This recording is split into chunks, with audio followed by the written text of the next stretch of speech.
What's up, my brothers? So in this video, we're going to be talking about weed / cannabis and why I have mostly quit. A few weeks ago, I did a video on alcohol. I'll leave a card up on the top right you can watch later. But in this video, we're going to be talking about weed because a lot of you guys asked me for my opinion on this, and I know it's widely consumed by a lot of the population today. It's also legal in more places in the world than it ever has been before. And there's some cons, which I think outweigh the pros, if I'm being honest. So I'll get into that with this video. First thing I should say is, like, look, I mean, a lot of high-profile celebrity-type characters have kind of romanticized and amplified the notion that it's not a big deal, it's just a plant, it's not going to hurt you, people have been doing it for years.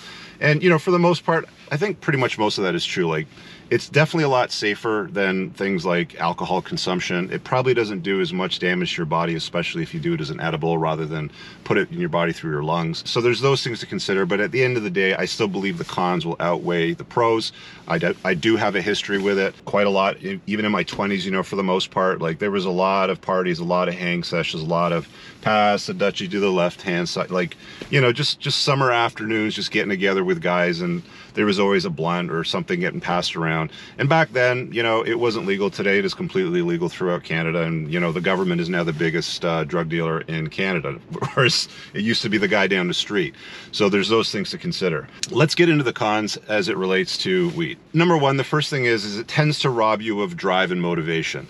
You will notice that weed consumers, and when I say weed consumers, I'm talking about THC specifically, not CBD. That doesn't have any psychoactive properties. THC is what we're talking about here. But the guys that smoke, vape, you know, consume this stuff on a regular basis, after a while, when they get what we used to call chronic, meaning you're using it pretty much daily. Sometimes, you know, like I knew guys, we'd go out somewhere, we'd go away for a weekend and we'd spend, you know, several days together or go camping, and the first thing they'd get up in the morning is just burned. Right away, you know, they're rolling and getting started the day that way. So that's what you would consider chronic, and it robs you of motivation. They don't do a lot with their life. They don't go very far in life. Again, you know, if you're going to use something like this, it should improve your life. It should amplify it. It shouldn't slow you down or hold you back. And I think that if you get to the point where you get chronic, it will hold you back. So there's that to consider, and I think a lot of people get there. Kind of like, you know, boiling the frog. It just doesn't happen overnight. It doesn't happen in a day or two. It just sort of happens over time as you do it longer and longer. So consider that. The second thing is it tends to mess with your cognition. Okay, so your brain function will deteriorate the more you consume weed. I've seen it firsthand. I experienced it, you know, in my 20s as well.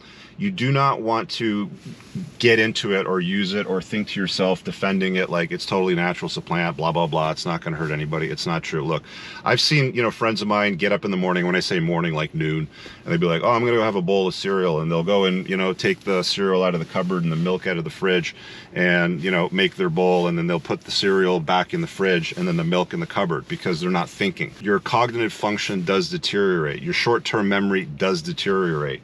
So you have to be extremely careful and understand that if you are going to use it or you are going to consume it on a longer term basis, you are going to have negative consequences. There are going to be detrimental things that are going to happen. I mean, if you take a look at, again, you know, these higher profile guys like the Joe Rogans, the Snoop Dogg's, the Mike Tysons of the world, even Joe Rogan doesn't seem to consume it that much on his podcast. Now, granted, if a guy like Joe or Snoop said, hey, let's get together and do a podcast, we got a fat one, let's go and do it. Let's have some fun. That would be an interesting conversation. On a long-term basis, the chronic guys, that's where you're going to run into problems. You have to be exceptionally careful with that and make sure that it's not owning your life, if you know what I'm saying. The third thing that I should mention as well is that your sleep does suffer. There's some guys that will argue, but I need it to get sleep. It helps me sleep. It does improve sleep, all that sort of stuff. That's all bullshit. There are certain strains which will relax you, which might help put you to sleep. But the truth of the matter is that they've studied it extensively. Andrew Huberman's done podcasts on it. You can go look them up on YouTube.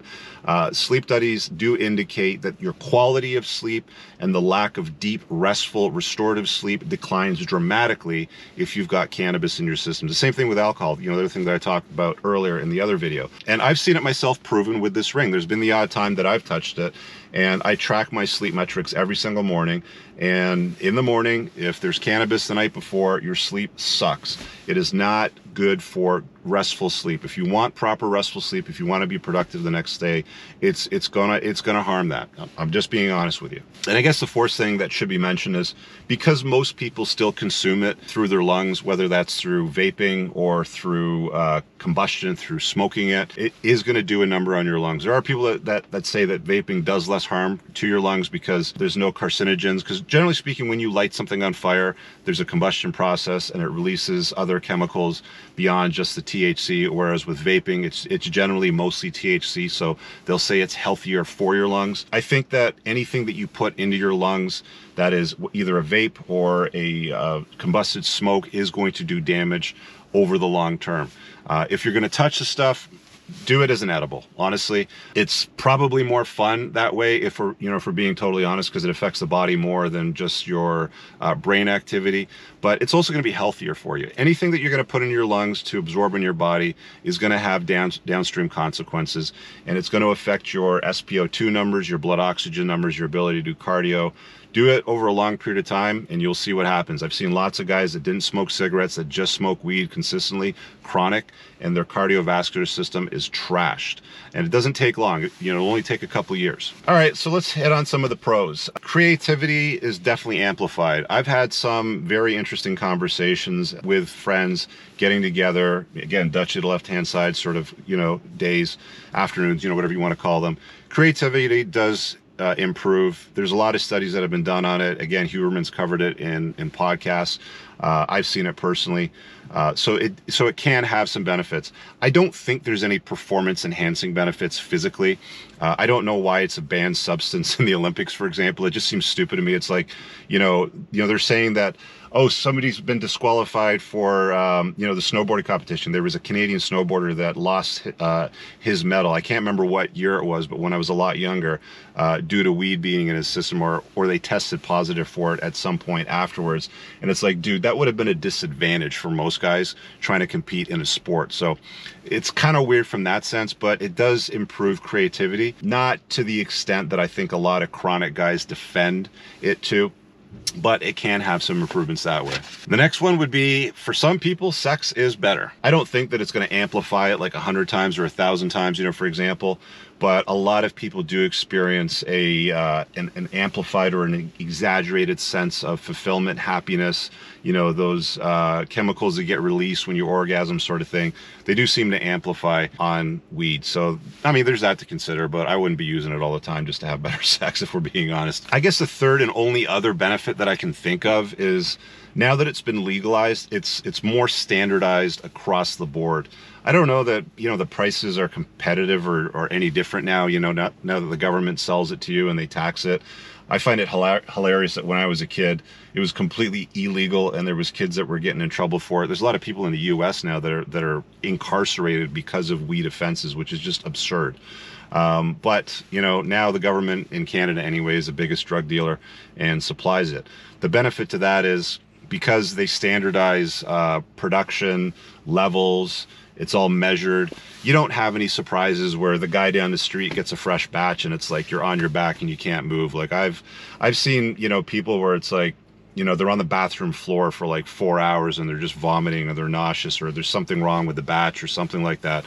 So I guess that's probably something that's on the upside today. Now the government's like standardized it. But is it that big of a benefit? I don't think so. Anyway, so there you have it, guys. Those are my honest thoughts on it. I've got lots of experience in my youth with it. Would things have been better today had I not touched it? Difficult to say. Parallel lives don't exist. But if you're going to use any kind of substance, any kind of a drug, for example, and it's not just weed or alcohol, caffeine, sugar, sugar is probably one of the worst drugs out there, and it's in just about everything, and it's very hard to avoid.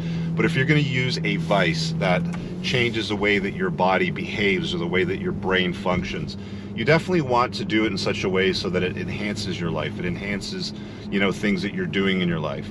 If you get to the point or the realization that it's taking away, that it's stealing time from you or something like that, that it might perhaps be stealing your youth or your creativity or your productivity, then it owns you. And anything that owns you that you can't walk away from is a problem. So again, with caution, use it, but use something in such a way or in such a regard that it improves your life and that you have the ability to walk away from it. Because if you can't, then you are its bitch. And in life, as a man, as the Unplugged Alpha, as I like to call, like the title of my book states, you want to be able to make sure that you put yourself first. You're your own mental point of origin, and you can control the direction in your life and where you go and what you get out of it. So with that being said, you guys leave a comment below. You let me know what you think, what your experience is, sort of chop it up amongst yourself. Pin in the top comment below. There's a bunch of useful links to some things you probably want to check out, like my book if you haven't read it, my other podcasts, and links to my supplement line. And again, a card up at the top right if you want to check out the video on alcohol that I did recently as well, to see what my take is on that. You can check that out there. See you guys later. Have an amazing day. Peace out. I don't ever slow up, no I don't take shit. I got no love for the fakeness. If you wanna play tough and wanna hate this, I'll always show up.